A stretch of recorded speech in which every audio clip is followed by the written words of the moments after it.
Sir उसको unmute कर लीजिए बस।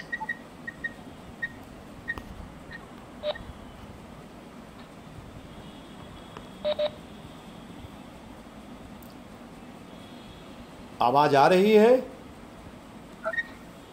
हाँ आ रही है, आ रही है। हरि ओम। अहिंसा सत्यमक्रोधस्त्यागः शान्तिर्पैशुनम् दयाभूतेस्त्वलोलुप्तं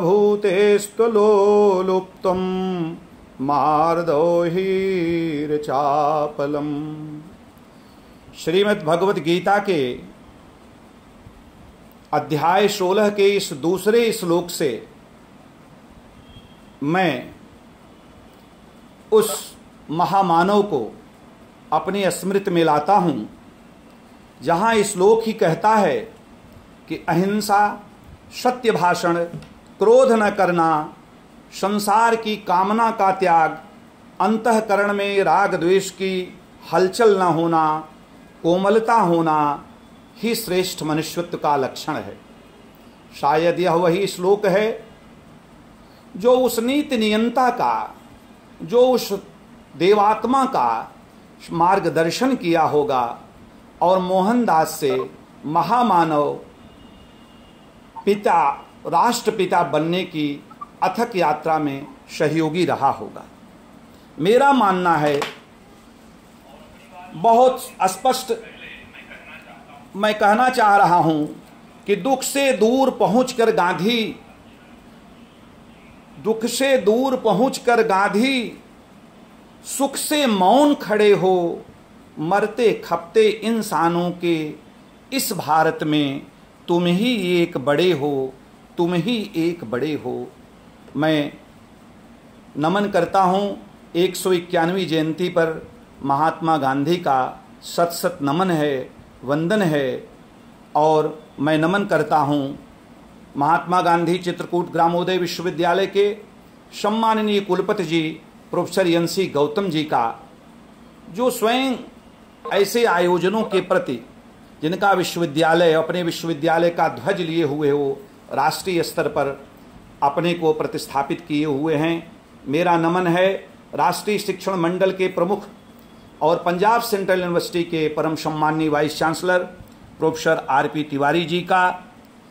मेरा नमन है इस कार्यक्रम में भाग ले रहे एक दूसरे आदरणीय प्रतिभागी श्री देवेंद्र जी पांडे जी का, JPN पांडे जी का, और इस कार्यक्रम के आयोजक श्री राजेश त्रिपाठी जी का, और इस कार्यक्रम को मूर्त रूप देने के लिए श्री संतोष त्रिपाठी जी जो प्रज्ञा प्रवाह के संयोजक हैं, उनका, श्री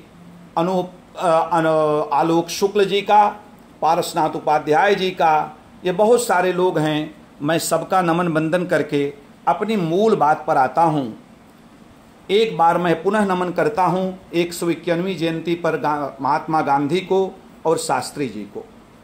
बात शुरू करने से पहले मैं केवल सामान्य सी बात यह करना चाह रहा हूँ। मेरा जो विषय होगा, एक तो गांधी की दार्शनिक मीमांसा का विषय होगा और दूसरा विषय होगा आत्मनिर्भरता का, और तीसरा इन दोनों का समन्वय का। इसलिए गांधी क्या थे, मैं इस बात से अगर शुरू करता हूं तो मुझे लगता है कि गांधी 1916 में मोहनदास थे, और मोहनदास 1916 से गांधी बने लखनऊ से कैसे, इसकी एक छोटी सी कहानी मैं बता करके बात अपनी शुरू करूंगा। पंडित राजकुमार शुक्ल ने उन्हें चंपारण जाने की प्रेरणा दिया, और चंपारण जब जाते हैं मोहनदास करमचंद गांधी, वहीं से फिर उनके जीवन में एक ऐसा सालाब आता है। अंतःकरण की जो छिपी हुई करुणा थी, अंतःकरण में जो छिपा हुआ मानवता के पोषण का जो भाव था, वो भाव सामने आ जाता है, और वहीं से गांधी ही नहीं रह जाते, बल्कि वो महात्मा बन जाते हैं और राष्ट्रपिता की उपाधि धारण करते हैं। इस लंबी यात्रा के जीवन पक्ष पर न जा करके मैं केवल यह बात कहना चाह रहा हूँ, आज समय कम है, कि गांधी एक व्यक्ति नहीं, गांधी एक जीवन पद्धति है। दुर्भाग्य से आज गांधी केवल दिखाए जाते हैं, कोई मानता नहीं। अब मैं नहीं कहता कोई मानता नहीं, मानने वालों की संख्या कम है। इसलिए मेरा मानना है कि अगर आप गांधी को नहीं मानते हैं तो शायद आप मानवता के उस पक्ष को अधूरे छोड़ देते हैं जहां से स्वयं आपका सृजन हुआ है। एक प्रायोगिक भावभूमि पर मैं एक बात आपको बताना चाहता हूं, जो सज्जन नहीं गए हों वहां जाकर के देख सकते हैं कि अगर आज भी आप गांधी की समाधि पर जाइएगा और वहां कुछ देर तक आप मौन बैठिएगा तो आपको लगेगा कि आपने एक चिर शांति, एक ऐसी शांति जिसमें आपको कहीं से भी कोई मानसिक ज्वार नहीं आएगा और आप एक शांति अनुभव करेंगे। क्योंकि महात्मा गांधी जी ने कहा था कि मेरा जीवन ही मेरा संदेश है। इसलिए मैं गांधी के दार्शनिक पक्ष पर अब आता हूँ। गांधी का जो दार्शनिक पक्ष है, अगर उस पर हम थोड़ा सा विचार करें तो मुझे गांधी की बारे में यह कहना होगा कि एक दिन इतिहास पूछेगा कि तुमने जन्म गांधी को दिया था। एक दिन इतिहास पूछेगा कि तुमने जन्म गांधी को दिया था जिस समय अधिकार शोषण स्वार्थ निर्लज हो रहा था। तुम कहाँ थे? तुमने क्या किया था? एक दिन इतिहास पूछेगा कि तुमने जन्म गांधी को दिया था। ये इतिहास पूछता है। इस इतिहास के पूछने पर उत्तर देने के लिए महात्मा गांधी ग्रामोदय विश्वविद्यालय जैसे जो आयोजन हो रहे हैं और जो हमारे बंधुष आयोजन में प्रत्यक्ष अप्रत्यक्ष शामिल हैं, ये उस इतिहास का निर्माण कर रहे हैं। गांधी के दर्शन के बारे में थोड़ा सा मेरी एक भावभूमि होगी, उसके बाद मैं आत्मनिर्भर भारत पर आता हूँ। मेरा मानना यह है कि गांधी जिस सत्य की बात करते हैं वह गांधी का सत्य साक्षात ईश्वर है।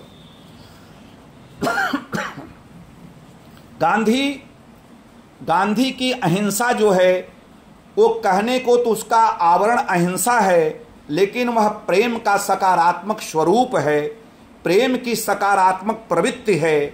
इसीलिए अहिंसा को वो कहते हैं कि प्रेम के प्रादुर्भाव का स्रोत है। इसी स्रोत से फिर सत्य निकलता है और सत्य के स्रोत से आत्मशुद्धि निकलती है और आत्मशुद्धि होने पर अहंकार जलता है। अहंकार जलने पर मानवता आती है और मानवता का सच्चा पोषण होता है। इसीलिए कहा गया है, गांधी अवज्ञा भी करते हैं। आप देखिए तो अहिंसा, जो प्रेममयी अहिंसा गांधी में समादरित है, वह प्रेममयी अहिंसा आती है। इसलिए गांधी की अवज्ञा भी सविनय होती है। गांधी कहते हैं आजकल सत्य की ही लड़ाई है सज्जनों, आजकल मेरा ही सत्य सत्य है, इसी को साबित करने की पूरी लड़ाई चल रही है। हमारे सारे टीवी चैनल मैं ही सत्यदर्शी हूं दिखाने के लिए, राजनैतिक पार्टियां भी, लेकिन सत्य सत्य होता है, वह अटल होता है। गांधी ने उस सत्य को स्वीकार किया था।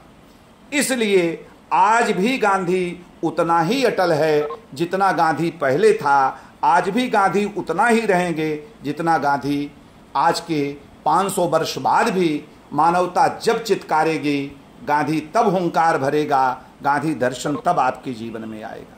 इसलिए जो गांधी का सत्य है वह सत्यवादी विनय और विनम्रता का सत्य है। गांधी सत्य से ही सत्याग्रह करते हैं और सत्याग्रह को गांधी ने प्रेम धर्म कहा है। गांधी का मानना है कि जब तक आपके जीवन में, आपके हृदय में डर रहेगी, तब तक आपके आत्मा का विकास नहीं हो सकता। इसलिए आत्म विकास के लिए डर का परित्याग करना होगा। गांधी जी के अनुयायी अगर आप देखें, गांधी जी के इसी सत्यभाव पर तमाम लोगों की पुस्तकों और दार्शनिक विचारों को जब मैं पढ़ा तो गांधी को लोग माँ के रूप में अब देखने लगे हैं, क्योंकि माँ का वह वात्सल्य, करुणा, प्रेम और माँ की वो अनाहत सुगंध है गांधी में जो मानवता का पोषण करती है। जॉर्ज ऑरवेल ने कहा था कि गांधी एक ऐसी विचारधारा है जहां पर गांधी को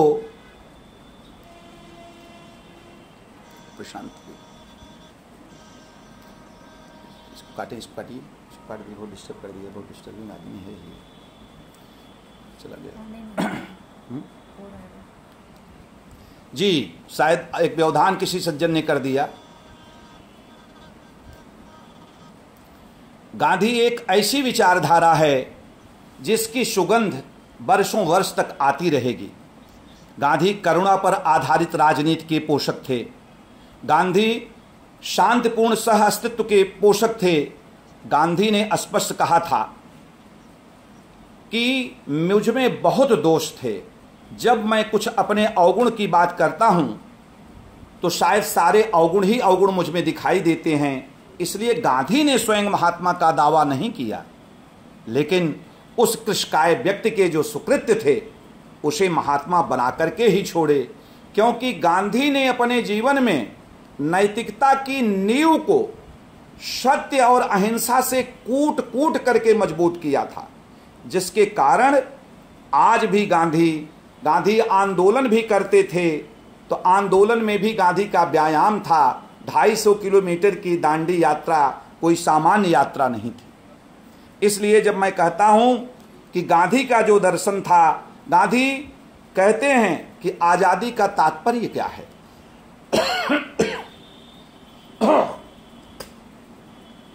आजादी का तात्पर्य गांधी मानते हैं कि जब गलतियां करने की छूट हो उसे आजादी कहते हैं। गांधी बड़ी विराट सोच की बात करते हैं। इसलिए गांधी की विराट सोच पर जब हम पहुंचते हैं तब हमें महसूस होता है कि गांधी क्या थे। गांधी जी के बारे में सामान्यतः बहुत से लोग उनके सत्य और अहिंसा को बड़ा सामान्य सा ले लेते हैं, लेकिन आज जब आत्मनिर्भर भारत की बात होगी, आज जब एक ऐसे भारत की बात होगी जो विश्व गुरु था, तो आपको शायद गांधी का यह दर्शन बड़ा मूल दर्शन के रूप में दिखाई देगा। आती बात क्यों नहीं। गांधी जी कहते हैं कि जब ग्रामीण भारत में कराहती हुई मनुष्यता अगर शीतकार भरती रहेगी तो ऐसे विकास से आपको कोई लेना देना नहीं है। गांधी के दर्शन में है कि पराई पीर का प्याला तुम्हें पीना नहीं आया, पराई पीर का प्याला तुम्हें पीना नहीं आया, मनुजता का फटा दामन तुम्हें सीना नहीं आया, भले ही फरिश्तों की तरह तुम बातें करो, आदमी बन करके जीना तुम्हें नहीं आया, आदमी बन करके जीना तुम्हें नहीं आया। इसलिए गांधी कहते हैं आदमी बन करके जब जिएंगे तब गांधी कहते हैं कि मैंने पहले जिया फिर तब कुछ आपको जो दिया। गांधी इसी बात की बात करता है। गांधी कभी इस बात की बात नहीं करता कि आप भावभूमि पर स्वयं प्रयोग न करें, केवल उपदेश देते रहें, ऐसी बात नहीं करते हैं। गांधी ने कभी प्रतिशोध नहीं किया। उनके बहुत सारे आलोचकों ने गांधी को इस बात से कहीं न कहीं नकारात्मकता की तरफ ले जाते हैं, लेकिन मैं आपको बता दूं गांधी प्रतिशोध में विश्वास नहीं करते थे, वो प्रतिशोध से परहेज करते थे। गांधी एक बात और कहते थे कि वर्तमान में जीना चाहिए। गांधी कहते थे जियो वर्तमान में और सीखो भविष्य के लिए। इसलिए गांधी का जो दर्शन था वो था कि ईमानदारी से किसी वस्तु को अगर आप किसी विषय के बारे में आप प्रश्न नहीं उठाते हैं तो वह शायद सत्य नहीं होगा, कहीं ना कहीं आप सत्य के साथ खिलवाड़ कर रहे हैं। आप अपना ध्येय तय करें। ध्येय तय करने में गांधी यहाँ थोड़ी सी शक्ति दिखाते हैं और गांधी कहते हैं कि ध्येय उसका सत्य होता है जिसमें दृढ़ता होती है। अहिंसा पर वह चल सकता है जो सशक्त होता है, जिसमें आत्मिक सशक्तिकरण की बात आती है। इसीलिए गांधी कहते हैं कि कोई भी स्वतंत्रता तब तक स्वतंत्रता के मानक पर पूर्णता नहीं प्राप्त कर सकती जब तक उसमें आत्मनिर्भरता नहीं हो। हमारे सम्मानीय प्रधानमंत्री ने महात्मा गांधी के उस भावभूमि को अपने कार्यकाल में उतारा है, क्योंकि जब तक स्वतंत्रता और आत्मनिर्भरता साथ नहीं चलेगी तब तक स्वतंत्रता का कोई मायने नहीं रखता है। हाँ, गांधी दर्शन में यह बात थोड़ा सा विराट स्वरूप जरूर पालन कर लेती है, क्योंकि गांधी की जो अहिंसा है उसमें आत्मिक बल के व्यक्ति को ही अहिंसात्मक व्यक्ति माना गया है। हिंसा का भाव मन में भी आ जाना गांधी के अहिंसा की जो वर्गभूमि है उससे बाहर हो जाता है। गांधी कहते हैं अहिंसा में आस्तेय भी है, अहिंसा में अपरिग्रह भी है। ये बहुत शायद इन मार्गों को गांधी जोड़ करके तब अहिंसा और सत्य की बात करते हैं। हिंद स्वराज में गांधी के दर्शन को थोड़ा सा विराट रूप ले चलते हैं, फिर आत्मनिर्भर भारत पर आएंगे। हिंद स्वराज में तो गांधी कहते हैं कि हमको रेल, अस्पताल और वकील की भी आवश्यकता नहीं है। अब यहाँ गांधी का दर्शन विराट हो जाता है। गांधी कहते हैं कि अगर सभी लोग इतने स्वस्थ हो जाएं, सभी एक दूसरे के उपयोगी हो जाएं और सभी लोग आत्मनिर्भर हो जाएं, एक दूसरे के संपूरक हो जाएं, गांधी वहां उस आधारभूमि की बात करता है। गांधी मानवता की उस सच्ची पराकाष्ठा की बात करता है जहां वही मनुष्य है कि जो मनुष्य के लिए जिए, आहा वही उदार है परोपकार जो करे, वही मनुष्य है कि जो मनुष्य के लिए मरे। गांधी इसलिए कहते हैं कि हमको कहीं से भी हमारे पास विवाद का विषय ही नहीं होगा, और जब विवाद का विषय नहीं होगा, म्यूट हो गया, विवाद का विषय नहीं होगा तो विवाद का विषय नहीं होगा तो आप इस पर अदालत में जाएंगे ही नहीं। गांधी को लोग कहते हैं कि गांधी तकनीक के विरोधी थे, गांधी भारी उद्योगों के विरोधी थे। शायद गांधी दर्शन का उन्होंने बड़ा अल्प लाघव किया है, बहुत सूक्ष्म अध्ययन किया है। गांधी ऐसा कहीं नहीं कहते। गांधी को सोचिए, लाठी और लगोटी के बल पर साबरमती के उस संत ने कहां से कहां पहुंचा दिया, वह स्वयं के लिए बात कहते हैं। गांधी का जो दर्शन है, जिस आत्मनिर्भरता की बात गांधी करते हैं, हम उस पर जब आते हैं तो गांधी को थोड़ा सा एक पक्ष और समझना होगा। गांधी कहते हैं कि भारत की आत्मा गांव में रहती है।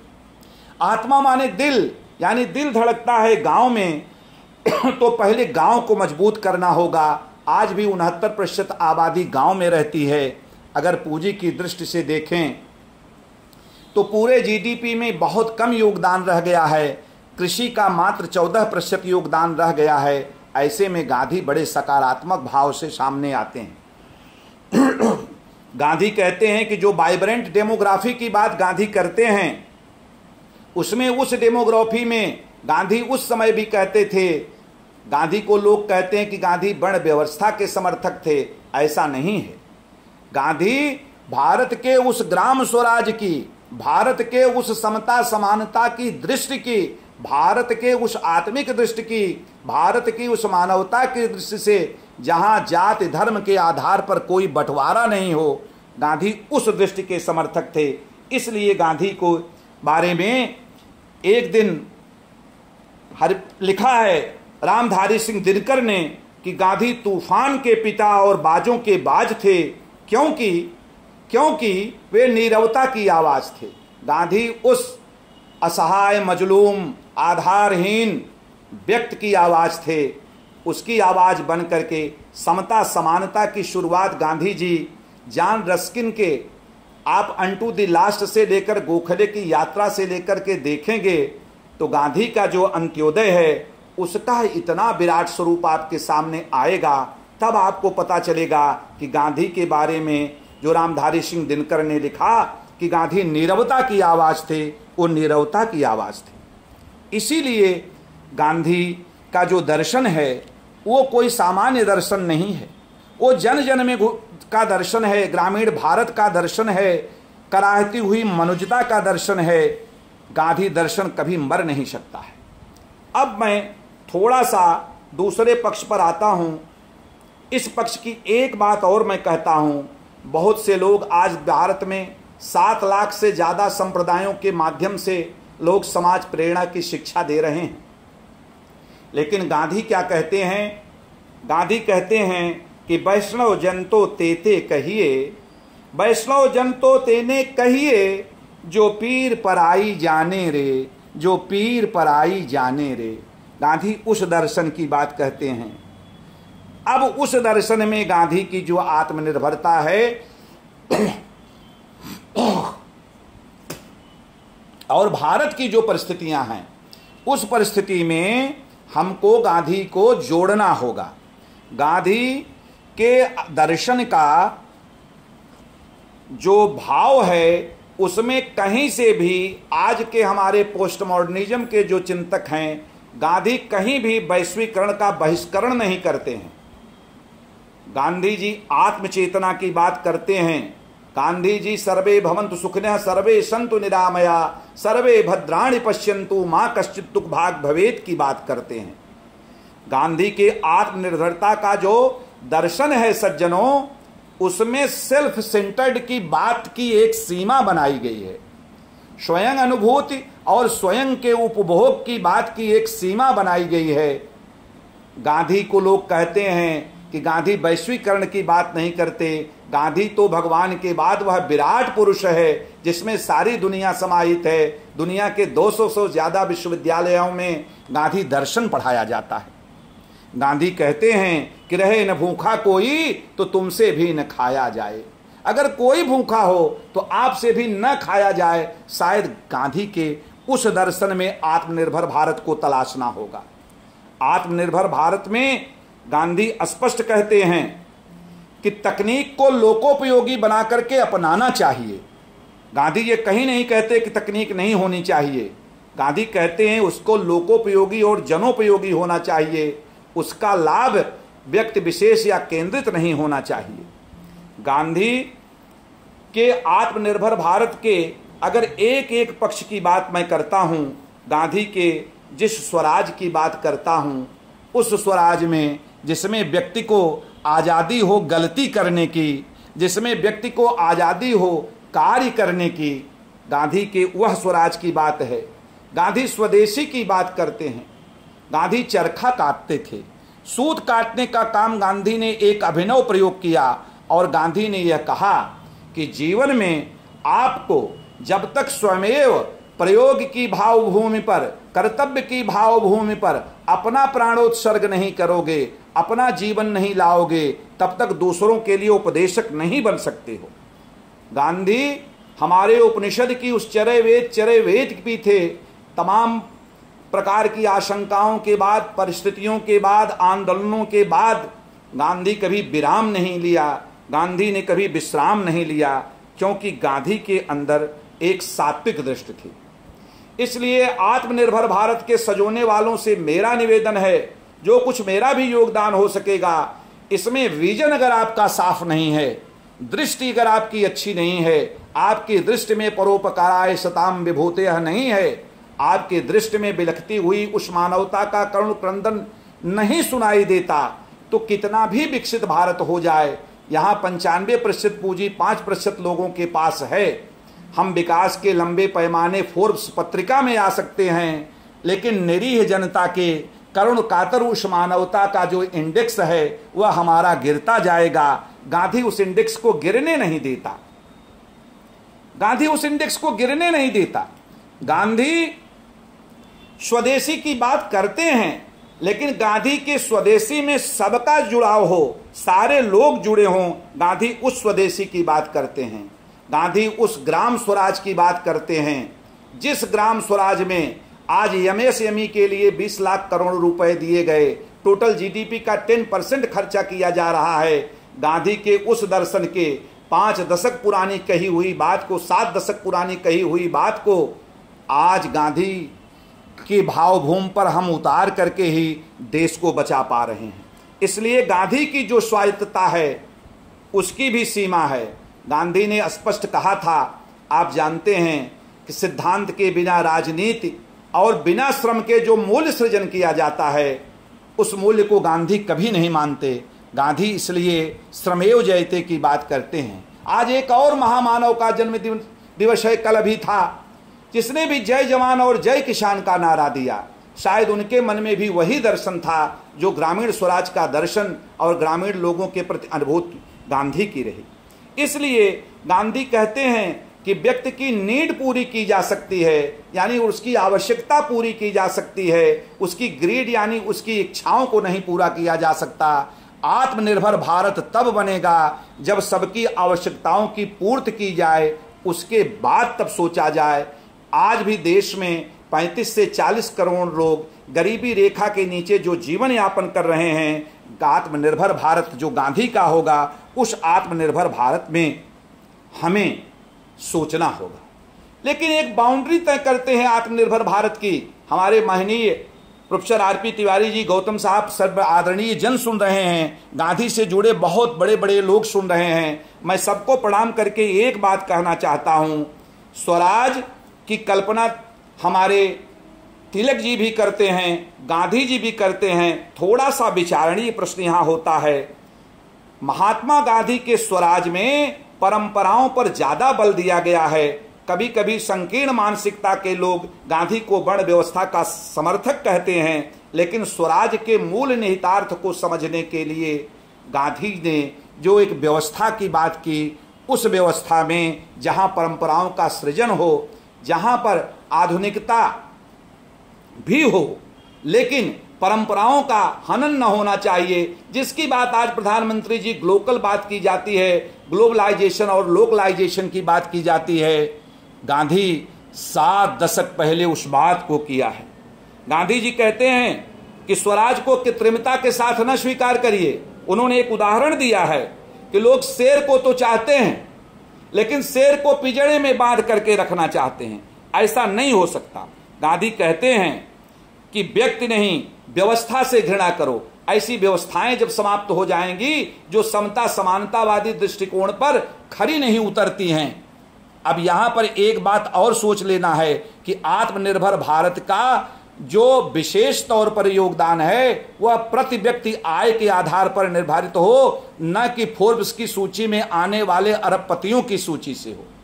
गांधी ये कहते हैं, गांधी कहते हैं कि आपकी भावना क्या है, आप में क्या अहिंसा की वह प्रकृति है कि एक तरफ आपके कारखाने चल रहे हों, एक तरफ आपके पास पड़ोसी मनुष्यता के भूख के कारण रो रहा हो, मनुष्यता बिलख रही हो। क्या ऐसा आप सोचते हैं? गांधी यही आत्मनिर्भरता की एक सीमा निर्धारित करते हैं, जिसमें अपरिग्रह की बात करते हैं, जिसमें स्वायत्त सर्वोदय की बात करते हैं, जिसमें अंत्योदय की बात करते हैं, जिसमें ग्राम स्वराज की बात करते हैं, और पाने के तरीकों में स्वदेशी की बात करते हैं।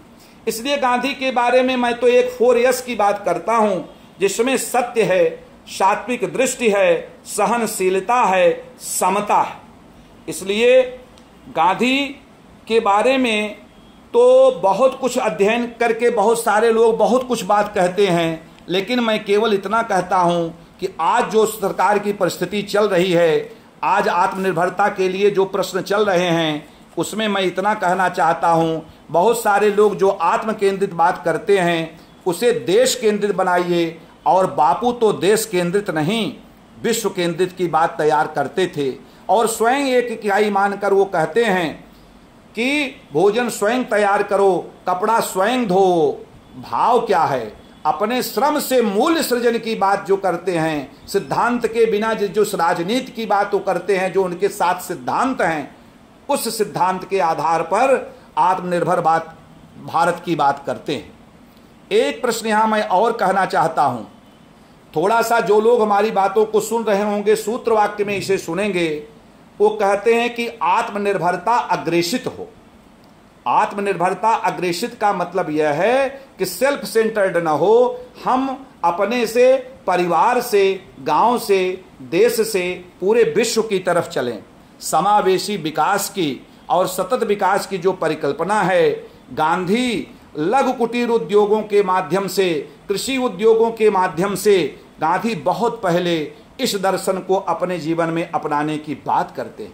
गांधी एक दीपक हैं। गांधी कहते हैं कि ठीक एकाएक यह नहीं होगा, निश्चित रूप से एकाएक नहीं हो सकता। हमारे आदरणीय प्रधानमंत्री जी भी कहते हैं कि एकाएक नहीं हो सकता, लेकिन प्रयास तो करना चाहिए।